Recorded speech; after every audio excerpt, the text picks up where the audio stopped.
Hello everyone, welcome to योशो academy. क्या आप भी जापानीज सीख रहे हैं और N5 एग्जाम की तैयारी कर रहे हैं? तो ये वीडियो आपके लिए गेम चेंजर होने वाली है। आज हम JLPT N5 के पूरे फॉर्मेट को डिकोड करने वाले हैं, यानी हर एक सेक्शन, हर एक क्वेश्चन टाइप और टाइम मैनेजमेंट सब डिटेल में समझते हैं। चलो लेट्स स्टार्ट। तो सबसे पहले बेसिक्स। JLPT N5 सबसे पहला लेवल है जो आपकी बेसिक जापानीज की समझ को टेस्ट करता है। टोटल पेपर के 3 सेक्शंस हैं और याद रखिए एग्जाम का टोटल स्कोर होता है 180 मार्क्स और पासिंग स्कोर है 80 मार्क्स। लेकिन एक कंडीशन है, आपको हर सेक्शन में मिनिमम मार्क्स लाने हैं जो हम आगे डिस्कस करेंगे। टोटल एग्जाम टाइम है लगभग 1 आवर 45 मिनट्स, यानी कि 105 मिनट्स। चलिए अब देखते हैं हर सेक्शन में क्या क्या आता है। सबसे पहले आता है लैंग्वेज नॉलेज, यानी कि मोजी एंड गोई सेक्शन, यानी वोकैबुलरी। इसके लिए आपको लगभग 25 मिनट्स मिलते हैं। इस सेक्शन में आपकी 800 to 1000 बेसिक वर्ड्स और लगभग 100 कांजी की नॉलेज चेक होती है। मॉक टेस्ट में इसके 3 मेन क्वेश्चन पैटर्न्स हैं। अब जो मैं मॉक टेस्ट डिस्कस करने वाला हूँ वो आपको JLPT की साइट पर मिल जाएगा और मैंने डिस्क्रिप्शन में भी इसके लिंक्स और PDFs दे रखे हैं। सो मोजी और गोई सेक्शन के मॉक टेस्ट में 3 मेन क्वेश्चन पैटर्न्स हैं। मोंदाई 1 यानी कि क्वेश्चन 1, इसमें कांजी लिखा होगा और आपको उसका करेक्ट रीडिंग यानी कि प्रोनाउंसिएशन चूज करना होगा। जैसे फर्स्ट क्वेश्चन देखते हैं। अब यहाँ पे फर्स्ट क्वेश्चन में लिखा है आताराशी कुरमा दिसने। अब आताराशी की आपको यहाँ पे कांजी दे रखी है और आपको चारों ऑप्शन में से सिलेक्ट करना है कि करेक्ट कौन सा है, जिसमें कि करेक्ट है फर्स्ट वन। N5 में कांजी के ऊपर रीडिंग दी होती है वैसे फुरिगाना जिसको बोलते हैं, लेकिन एग्जाम में नहीं होती। सो कांजी की रीडिंग अच्छे से याद करें। अब चलते हैं नेक्स्ट क्वेश्चन पे, मोंदाई 2।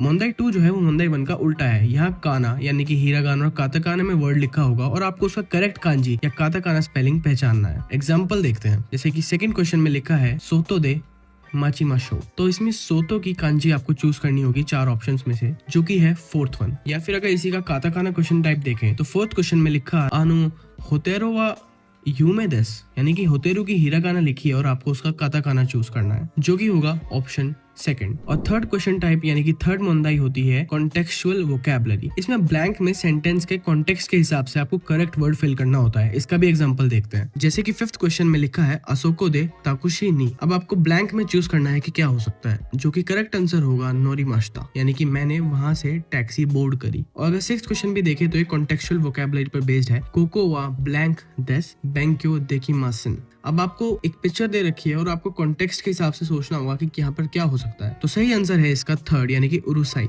यानी कि यहाँ पर काफी नॉइजी है और मैं पढ़ नहीं पाया। अब जो सेक्शन 1 का मोंदाई 4 है वो थोड़ा एडवांस क्वेश्चंस भी कभी कभार आ जाते हैं, क्योंकि इसमें कोई डिफाइंड सिलेबस नहीं होता। जैसे कि अगर हम देखें तो आपको एक सेंटेंस दे रखा होगा और आपको उससे सिमिलर सेंटेंस चूज करना होगा। अगर हम क्वेश्चन नंबर 8 को देखें, यूबे पाती ए इकिमाशिता। अब यूबे अगर आपने N5 में नहीं पढ़ा तो यूबे होता है किनोनो योरू, यानी कि पिछली रात मैं पार्टी में गया था। तो इसका सही आंसर होगा सेकंड।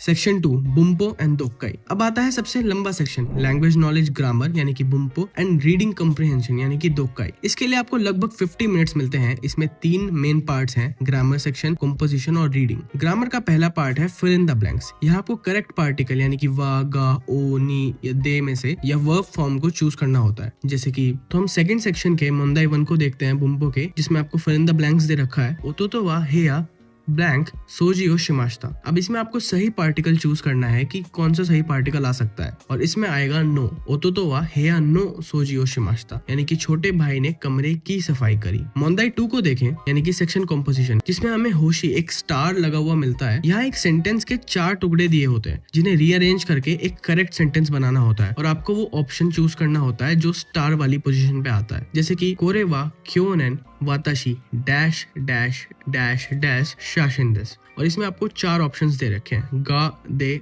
तोते, उमी। तो आपने जितने N5 के पैटर्न पढ़े हैं उसके हिसाब से आप इसमें रीअरेंज करेंगे क्या वर्ड स्टार की पोजीशन पे करेक्ट बैठेगा। तो अगर आप इस फिल इन द ब्लैंक्स को रीअरेंज करेंगे तो ये बनेगा खोरेवा क्योनन वाताशिगा उमी दे तोता शाशिंदेस, यानी कि होशी जहाँ पर स्टार है वहां पर दे आ रहा है, यानी कि सेकंड ऑप्शन इज करेक्ट। मोंदाई 3 टेक्स्ट ग्रामर। टेक्स्ट ग्रामर में एक छोटा पैराग्राफ होता है और उसमें ब्लैंक्स होते हैं, जैसे जॉन यांग की सेल्फ इंट्रोडक्शन। आपको सेंटेंस के फ्लो और कॉन्टेक्स्ट के हिसाब से बेस्ट वर्ड या फ्रेज चूज करना होता है। तो अगर हम पैराग्राफ फर्स्ट में क्वेश्चन नंबर 5 के पार्ट को देखें तो ये बोल रहा है हाजिमे मास्ते जॉन सुमिसुदेस अमेरिका कारा फिफ्थ, यानी कि हमें फिफ्थ क्वेश्चन पे जाना है और देखना है कि क्या क्वेश्चन आ सकता है। इकिमास, इकिमाश्ता, किमास या किमाश्ता। तो यहाँ पर आएगा किमाश्ता, यानी कि fourth is the correct answer. और ऐसे ही आपको पूरे पैराग्राफ को पढ़कर इन ऑप्शंस में से सिलेक्ट कर OMR शीट में फिल करना है। अब मोंदाई 4 और 5 को देखें, जो कि रीडिंग कॉम्प्रिहेंशन का पार्ट है, यानी कि दोक्काई का पार्ट है। तो आप इसमें नोटिस करेंगे कि आपको शॉर्ट लेटर्स, नोटिसेस, ये शॉर्ट पैसेजेस दे रखे होंगे। और N5 में पैसेजेस बहुत ज्यादा सिंपल और एवरीडे टॉपिक्स पर होते हैं। गोल क्या है? मेन आइडिया और स्पेसिफिक इन्फॉर्मेशन, जैसे कि डेट, टाइम या जगह निकालना। क्वेश्चन 10 देखते हैं। क्वेश्चन 10 में सेंसे ने अपने स्टूडेंट को एक लेटर लिखा है। अगर उस लेटर को हम पढ़ेंगे तो ये लिखा है कि कोंशु वा शिगोतो गा ताकुसान आरिमास, दोयोबी तो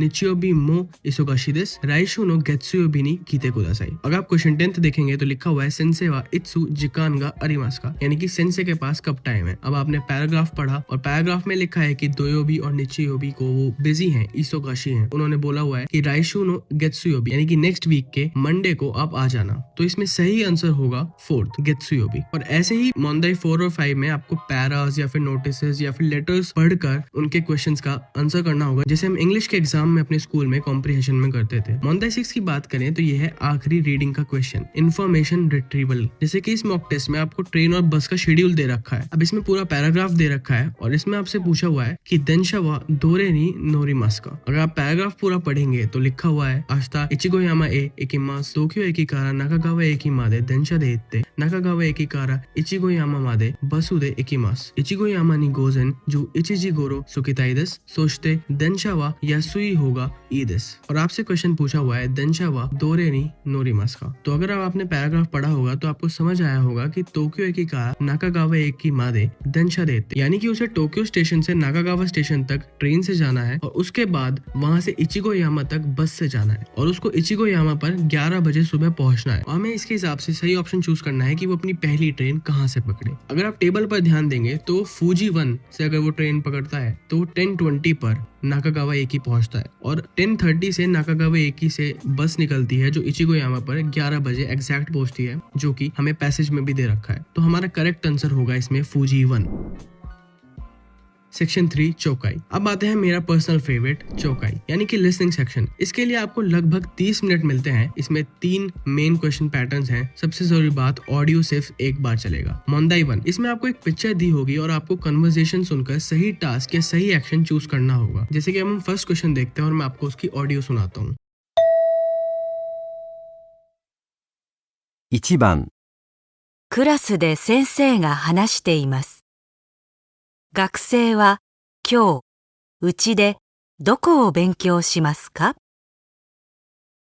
では、今日は20ページまで終わりましたから、21ページは宿題ですね。全部ですか？いえ、21ページの1番です。2番はクラスでします。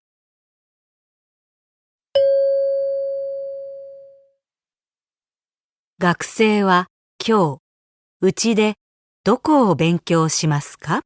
तो अगर आपने क्वेश्चन को ध्यान से सुना होगा तो ये एक क्लास की बात चल रही है जिसमें टीचर होमवर्क दे रही है और टीचर ने बोला है कि नीजू इसी पेजी तक करना है और फिर स्टूडेंट पूछता है कि जेम्बू यानी कि पूरा करना है क्या। तो फिर वो बोलती है ये नीजू इची पेजी नो इचिबान मादे, यानी कि नीजू इची पेज यानी 21st पेज का फर्स्ट पार्ट तक ही सिर्फ तुम्हें होमवर्क में करना है, यानी कि इसका आंसर होगा थर्ड। अब अगर चौकाई के मोंदाई 2 को देखें, आपको एक शॉर्ट कन्वर्सेशन सुनकर मेन पॉइंट जो कि जरूरी बात है वो समझनी होती है और फिर उसका आंसर देना होता है। तो इसका भी एक ऑडियो सुनते हैं। 1番、女の人と男の人が写真を見ながら話しています。田中さんの妹はどの人ですか？ああ、この男の人が田中さんですか。ええ。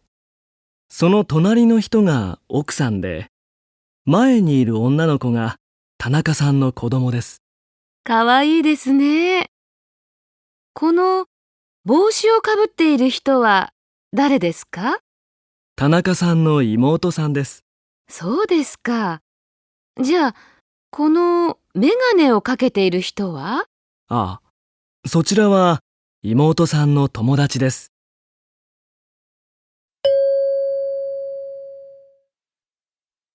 田中さんの妹はどの人ですか？ अब अगर आपने क्वेश्चन को ध्यान से सुना होगा तो दो दोस्त आपस में बात कर रहे हैं और वो तनाका-सान की फोटो दिखा रहे हैं एंड उस फोटो में 5 लोग हैं एंड वो बात कर रहे हैं कि इसमें से इमोतो यानी कि उनकी छोटी बहन कौन है। तो सबसे पहले वो बोलते हैं तोनाई नो ओन्ना नो हितो वा ओकुसान देस माय नो कोदोमो वा तनाका-सान नो मुसुमे देस, यानी कि एंड जो उनके सामने खड़ी है वो उनकी बेटी है। एंड फिर फीमेल नरेटर पूछती है कि जिसने बुशी यानी कि कैप पहन रखी है वो कौन है। तो मेल नरेटर बोलता है कि वो तनाका-सान की इमोतो है, यानी कि थर्ड ऑप्शन आपका करेक्ट है। और ऐसे ही आपको इसमें कन्वर्सेशन सुनकर करेक्ट आंसर देना होता है। चौकाई के मोंदाई 3 की बात करें तो ये है क्विक रिस्पॉन्स या वर्बल एक्सप्रेशन का। आपको एक छोटा सा सिचुएशन या पिक्चर दिखेगी और एक क्वेश्चन सुनाई देगा, उसके बाद 3 शॉर्ट आंसर सुनाई देंगे एंड आपको कोई एक सही रिस्पॉन्स चूज करना होगा। चलिए इसका भी एक एग्जांपल देखते हैं। 2番、友達の辞書を使いたいです。何と言いますか？ 1、この辞書、ありがとうございました。 2、この辞書、貸してください。 3、この辞書、いいですよ。 आपने पिक्चर देखा कि एक दोस्त अपने दूसरे दोस्त की बुक पर पॉइंट कर रहा है और फिर आपको 3 ऑडियो सुनाए गए जिसमें उसने 3 सेंटेंसेस बोले। पहला कोनो जिशो अरिगातो गोजाइमाशिता, यानी कि thank you for this book, and ये करेक्ट नहीं हो सकता। सेकंड उसने बोला कोनो जिशो काश्ते कुदासाई, यानी कि प्लीज मुझे ये बुक दे दो। एंड थर्ड उसने बोला कोनो जिशो वा ई दिस, यानी कि ये बुक बहुत अच्छी है। तो इसमें आपका सही आंसर होगा सेकंड, कि अगर एक दोस्त अपने दूसरे दोस्त से बुक मांग रहा है तो वो क्या एक्सप्रेशन यूज करेगा, क्या सेंटेंस यूज करेगा। मोंदाई 4, इसमें कोई पिक्चर्स या ऑप्शंस नहीं होते। आप एक क्वेश्चन सुनेंगे और सीधा 3 शॉर्ट रिप्लाई सुनेंगे और उनमें से करेक्ट रिप्लाई चूज करना होगा, जैसे कि अब इसमें हम देखते हैं। 1番、お国はどちらですか？ 1、あちらです。 2、アメリカです。 3、部屋です。 अगर हम इस ऑडियो की बात करें तो फीमेल पूछती है, यानी कि ओन्ना नो हितो पूछती है ओकुनिवा दोको देस का, और ये आपको 3 रिप्लाई सुनाई देते हैं, अचिरा देस, अमेरिका देस, हेया देस, यानी कि वो है, अमेरिका है या फिर कमरा है। तो इसमें से आपका सही आंसर होगा सेकंड वाला, अमेरिका देश। सो फ्रेंड्स, ये था JLPT N5 का पूरा फॉर्मेट ब्रेकडाउन एंड डिकोड। जाते जाते 2-3 क्विक टिप्स याद रखें। याद रखिए कि आपको ओवरऑल 80 मार्क्स तो चाहिए ही, लेकिन सारे सेक्शंस यानी कि मोजी, गोई, बुम्पो, दोक्काई और चौकाई में मिनिमम मार्क्स लाना भी जरूरी है। कोई भी सेक्शन 0 नहीं हो सकता। टाइम मैनेजमेंट, मोजी और गोई को जल्द से खत्म करें ताकि आपको रीडिंग कम्प्रीहेंशन के लिए मैक्सिमम टाइम मिले। रीडिंग और ग्रामर में टाइम लग जाता है। लिसनिंग प्रैक्टिस, चौकाई की प्रैक्टिस के लिए स्लो पेस जापानीज ऑडियो सुने। आप योशो की पॉडकास्ट और ASMRs भी सुन सकते हैं और नोट टेकिंग की आदत डालिए। ऑडियो सुनते ही मेन पॉइंट्स को लिख लीजिए। आई होप इस वीडियो से आपको N5 एग्जाम की एकदम क्लियर पिक्चर मिल गई होगी। अब आपको पता है कि कौन से क्वेश्चन पैटर्न्स आएंगे और कैसे उन्हें टैकल करना है। एंड अगर आप ये वीडियो देख रहे हैं तो आई होप कि आपकी तैयारी अच्छी चल रही होगी। बट अगर आप अभी जापानीज स्टार्ट कर रहे हैं तो योशो आपके लिए लेके आया है फ्री हिरागाना और काताकाना कोर्स, जो कि एकदम फ्री है और जापानीज लैंग्वेज की फाउंडेशन बनाने के लिए आपकी बहुत ज्यादा हेल्प कर सकता है। लिंक आपको डिस्क्रिप्शन में मिल जाएगा, अभी जाकर आप पढ़ाई शुरू कर सकते हो। अगर आपको ये वीडियो पसंद आई है तो लाइक करें, अपने दोस्तों के साथ शेयर करें और योशो एकेडमी के चैनल को सब्सक्राइब करना मत भूलना। All the best for your JLPT N5। मिलते हैं अगली वीडियो में। जा माता ने।